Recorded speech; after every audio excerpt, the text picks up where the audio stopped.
সাথী, খুব জরুরি প্রয়োজন থেকে আজ এত রাত্রে আমাদের একটি ভিডিও এখানে ভিডিও বার্তার মাধ্যমে আপনাদের উদ্দেশ্যে দু একটি কথা বলার জন্য এটা করতে হচ্ছে।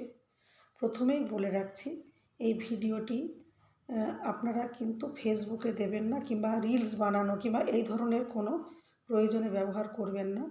এটি শুধুমাত্র আমাদের সারা রাজ্যে যতগুলি ব্লকের, জেলার এবং রাজ্যের গ্রুপ আছে, শুধুমাত্র সেই হোয়াটসঅ্যাপ গ্রুপেই এই ভিডিওটি আপনারা পাঠাবেন। আমরা জানি আগামীকাল রাজ্যের বাজেট, গত 1 তারিখে কেন্দ্রের বাজেট হয়ে গেছে। কেন্দ্রের এই বাজেটে আমাদের যে প্রত্যাশা ছিল কিংবা যে প্রত্যাশা নানান সময়ে আমাদের জাগানো হয়েছিল, তাতে আমাদের কোনো কিছু স্থান পায়নি। ফলে সেখানে কর্মীরা তাদের এই বাজেটে খুবই হতাশ হয়েছে। আগামীকাল রাজ্যের বাজেট আমাদেরকে নানান সময়ে রাজ্যের সরকার, স্বাস্থ্য আধিকারিক, সর্বোচ্চ অধিকর্তারা অনেক প্রশংসা, স্তুতি, অনেক আমাদেরকে প্রত্যাশা এগুলি তারা দেখিয়েছেন। আমাদের এই বাজেটে কি থাকবে কি থাকবে না, সফলতা কতটা আমরা পাব আমাদের এই লড়াইয়ের নিরিখে, না আমাদের দাবি উপেক্ষিত হবে, কোনোটাই আমাদের আজকে জানা নেই। কিন্তু আমরা 45 দিন কর্মবিরতি করা এবং আমাদের অধিকারের এই লড়াইটা যেভাবে সমস্ত কর্মীরা, এই রাজ্যের সবাই শিরদাঁড়া সোজা করে তার এত দূর পর্যন্ত এই লড়াইয়ের এবং আমাদের এই দাবিকে নিয়ে যেতে পেরেছে, সেটা সত্যি সত্যি একটি গুরুত্বপূর্ণ এবং উল্লেখযোগ্য বিষয় এই রাজ্যের ক্ষেত্রেও। আমরা প্রথমে ভাবতে পারিনি যে কর্মীরা এতটা মনোবল নিয়ে নানান সমস্যাকে তারা মোকাবিলা করবে, কিন্তু আমরা পেরেছি। কারণ আমাদের এই দাবি সত্য, আমাদের দাবি ন্যায্য। আমরা আন্দোলন করেই কিছু কিছু টাকা পয়সা বাকি যেগুলো আমরা পেয়েছি, হয়তো এই আন্দোলনটা না করলে আমরা পেতাম না। তো আগামী দিনের যে বাজেট, আমরা দেখেছি বিভিন্ন রাজ্যে রাজ্যে বাজেট হচ্ছে, বিভিন্ন রাজ্যে আশাকর্মীদের নানান ভাতা বৃদ্ধি এবং বহু সুবিধা দেওয়া হচ্ছে। সদ্য কেরালা এত বড় একটা আন্দোলনের মুখে সে রাজ্যের সরকার ভাতা বৃদ্ধি করেছিল। কয়েকদিন আগে সে রাজ্যেরও বাজেট হয়েছে, আবারও তাদের 1000 টাকা ভাতা বৃদ্ধি করা হয়েছে।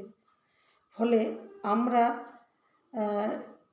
অন্যায় কোনো দাবি করিনি। আমাদের ন্যায্য দাবি উপযুক্ত পারিশ্রমিক, এই দাবিটা আমরা করে আসছি এবং তার জন্য সমস্ত কর্মীরা আন্দোলনের পথে নামতে বাধ্য হয়েছে। তো আমাদের কি দেবে, কি অবস্থা দাঁড়াবে, আমাদের যে প্রতিশ্রুতি তারা দিয়েছে সেগুলো নিশ্চয়ই পূরণ করবেন, সেটাই আমরা আশা করছি। কিন্তু আজকের এই ভিডিওর মাধ্যমে যে বার্তাটা আমরা দিতে চাই, 5 তারিখে যাই থাকুক, বাজেটে থাকুক নাই থাকুক, আংশিক থাকুক, আগামী 6 তারিখে স্বাস্থ্য ভবনে আমাদের নানান প্রশ্ন নিয়ে যেতে হবে। আমাদের যদি আগামী দিনে আরও বৃহত্তর কিছু করতে হয়, কিংবা আমাদের যদি সম্মানজনক মাথা উঁচু করে মর্যাদার সাথে কোনো প্রয়োজনকে সামনে রেখে কাজে আমাদের ঢুকতে হয়, সেটাও স্বাস্থ্য ভবনের সামনে, স্বাস্থ্য ভবনের সর্বোচ্চ আধিকারিকদের সঙ্গে কথার ভিত্তিতেই আমাদের সেটা করতে হবে। ফলে বহু প্রয়োজন আমাদের সামনে এসে দাঁড়িয়েছে। সেই প্রয়োজনের সামনে আমরা যেন কেউ এলোমেলো হয়ে না যাই, কেউ যেন আমরা ছন্নছাড়া হয়ে না যাই। আমরা এত দূর পর্যন্ত আসতে পেরেছি, আমাদের এই দাবিকে গোটা দেশের মানুষের সামনে, গোটা পশ্চিমবঙ্গের মানুষের সামনে প্রতিষ্ঠিত করতে পেরেছি যে আমরা কত সঠিক। ফলে আমাদের আগামী দিনের এই প্রয়োজনটা, তার তাৎপর্য বিরাট। ফলে এই ভিডিওটি আপনারা সমস্ত জেলা এবং ব্লকের গ্রুপে পাঠান, কারণ আগামী 6 তারিখে সকলকেই স্বাস্থ্য ভবনের সামনে আসতে হবে। সময় অত্যন্ত কম। উত্তরবঙ্গকে কালকেই রওনা দিতে হবে, এন্টায়ার দক্ষিণবঙ্গকে তার প্রস্তুতি নিতে হবে। ফলে আপনারা আগামী 6 তারিখ অর্থাৎ আগামী পরশুদিন কলকাতার উদ্দেশ্যে আসুন। স্বাস্থ্য ভবনেই জমায়েত, সেখানেই আপনাদের সঙ্গে আমরা মিলিত হব, দেখা হবে। ব্যাজ করে দেওয়া হয়েছে কলকাতা অভিযান এই নামে। সেই ব্যাজ তার প্রিন্ট বের করবেন, করে সেটা সকলেই পরে চলে আসবেন। কারণ এই আশাটা আমাদের কাছেও, এটাও কিন্তু আরেকটা বড় চ্যালেঞ্জ। আমরা অতীতে বহু চ্যালেঞ্জ নিয়েছি, আমরা জয়ী হয়েছি। আমাদেরকে এই চ্যালেঞ্জে এখনও থাকতে হবে, সে সময় এখনও শেষ হয়নি। বলে আপনারা 6 তারিখে আসুন, দেখা হচ্ছে।